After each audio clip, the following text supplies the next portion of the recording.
Olá, professor, tudo bem? Meu nome é Eduardo e eu vim apresentar o meu projeto final de eletrônica analógica digital 1. Então, primeiramente, aqui temos o circuito final da ponte H e para ficar mais compreensível, eu vou explicando cada subcircuito, entrando dentro dele para o senhor ver como que é a construção de cada um deles, como eles estão funcionando e depois, pelo final, eu vou estar mostrando a carta de tempo do projeto final.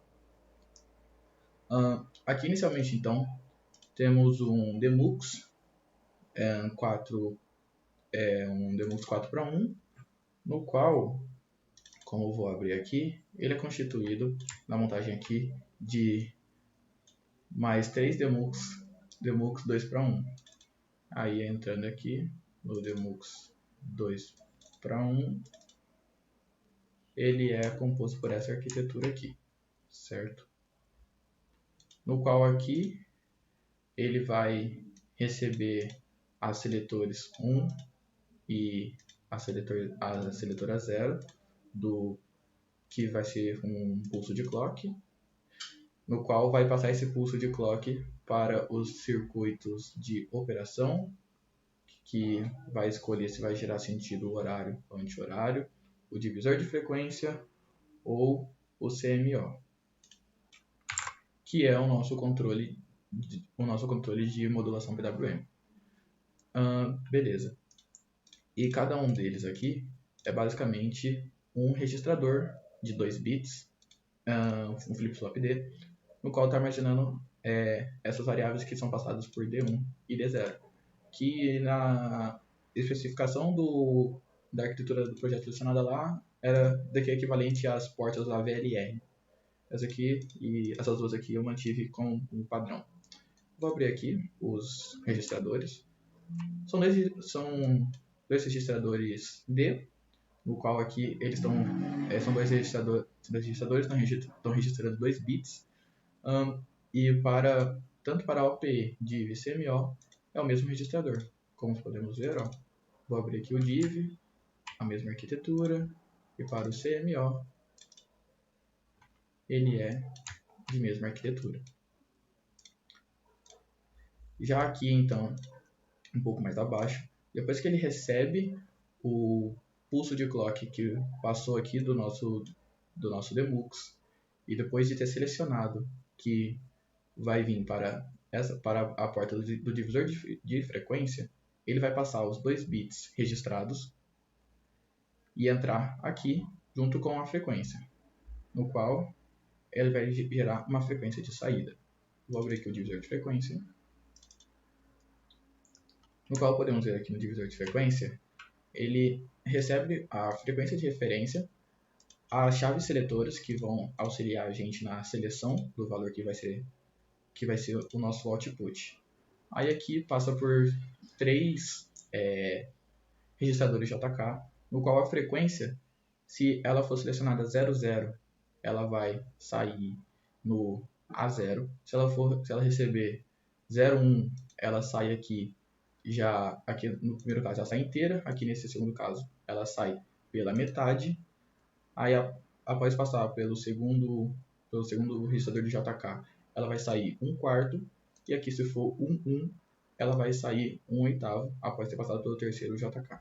E esse daqui é o meu divisor de frequência, no qual nesse multiplexador 4 para 1 aqui, as seletores escolhem qual é a frequência que ela vai ser retornada, e seria a frequência de saída, FO de frequência de output. Aqui já na modulação PWM, eu senti um pouco de dificuldade, fiz algumas pesquisas de como que seria a modulação PWM, né? Que seria para ele estar retornando uma frequência de 100% em alta, 25% em alta, 50% em alta ou 75% em alta ou ativa. Aí aqui ela recebe do controle ela recebe desse subcircuito aqui, desse registrador, os 2 bits que passam aqui como uma seleção, e também recebendo a frequência de saída após o usuário já ter setado aqui, certo? Aí vamos abrir aqui agora a modulação do PWM. no qual essa é a arquitetura aqui, que recebe as chaves seletoras de S1 e S0, a frequência de referência, aí ela tem aqui os 4 retornos que vão para o multiplexador, sendo cada um deles aqui representando o A0 para ele estar colocando ele 100% em alta, o B0 que está vindo daqui para ele estar retornando 75% em alta, esse daqui está retornando 50% dele em alta, e o B1, que é o último, retornando para ele 25% em alta. E aqui ele fazendo esse retorno, que vai ser passado lá para o gerador de saída, que eu chamei de AM. Aí essa AM saindo daqui, que seria agora a onda já no seu estado final, que ela entra no FR como uma onda de referência, ela é escolhida para ser quebrada entre ela passar inteira, meia, um quarto, um oitavo. Depois que ela passa aqui, ela vai, essa onda ainda, ela vamos saber se ela vai ficar, depois daquele período que ela escolheu, se ela vai ficar 50% ativa, 25% ativa, 100% ativa, ou 25, 50, 75, 100% ativa.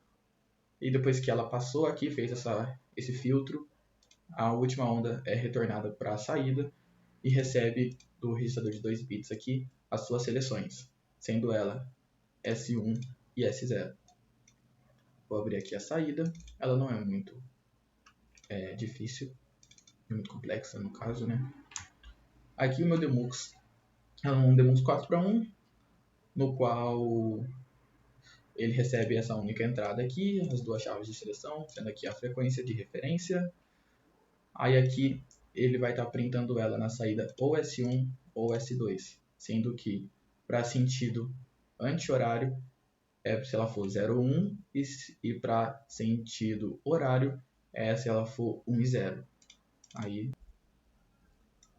eu já estava me esquecendo, esqueci de apresentar também aqui no divisor de frequência o meu MUX 4:1 que eu utilizei, que essa é a arquitetura dele que eu realizei.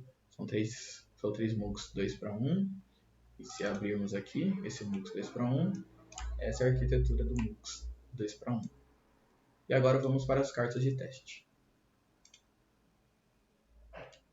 Aqui então está no meu próprio relatório como ficou a carta de tempo do projeto final. Lá, um pouco mais acima, o senhor vai poder estar vendo como que ficou as cartas de tempo dos outros subcircuitos, né, que são relativamente padrões, né, de tanto os MUX e DeMUX.